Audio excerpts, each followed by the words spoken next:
Ben ritrovati, nuova puntata di Cronache Trevigiane, tanti gusti e sfide particolari in questa trasmissione, ma andiamo in quel di Castelfranco Veneto, dove da poco si è inaugurata una mostra sugli 800 anni del San Giacomo, ospedale di Castelfranco Veneto, appunto, il servizio.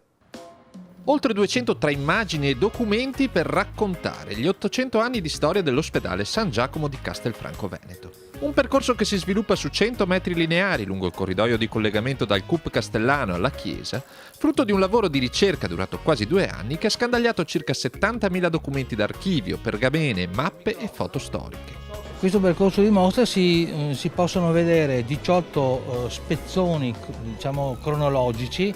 in cui vengono narrate per parole e per immagini le varie fasi dall'ospedale medievale fino all'ospedale cinquecentesco, quello settecentesco, fino al passaggio, diciamo, nella prima modernità delle cure sanitarie, cioè il primo Ottocento, e poi fino ad arrivare alle realizzazioni del secolo scorso,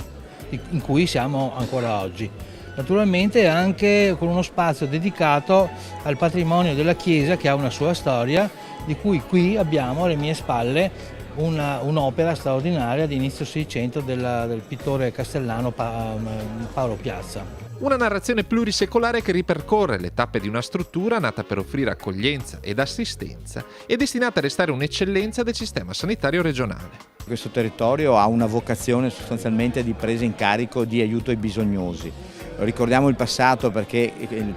sul passato si crea quello che oggi c'è. Ringrazio anche chi ha voluto fare grande questo ospedale come il Project Finance, quindi facendo un ospedale nuovo, rinnovato, con tecnologia all'avanguardia, per cui sì, il passato, per dire che oggi c'è ancora l'ospedale di Castelfranco, è importante nel panorama veneto, anche perché oggi, oltre che l'ospedale, c'è lo IOV, l'Istituto Oncologico Veneto, che è un'altra eccellenza del nostro Veneto a livello nazionale. In esposizione fino al prossimo 31 marzo, la mostra sarà visitabile anche con il supporto degli studenti del Liceo Giorgione, che grazie alla collaborazione con l'assessorato ai servizi sociali del Comune saranno formati per guidare il pubblico nel racconto di una storia strettamente legata a quella della città castellana. Si capisce che l'ospedale a Castelfranco c'è dal momento in cui è nata Castelfranco Veneto, perché nel 1200 circa hanno terminato i lavori e già si cominciava ad edificare un nuovo ospedale, e via via nel tempo a Castelfranco abbiamo sempre avuto un polo ospedaliero, un punto di riferimento, allora per gli infermi e i disagiati, oggi per gli ammalati,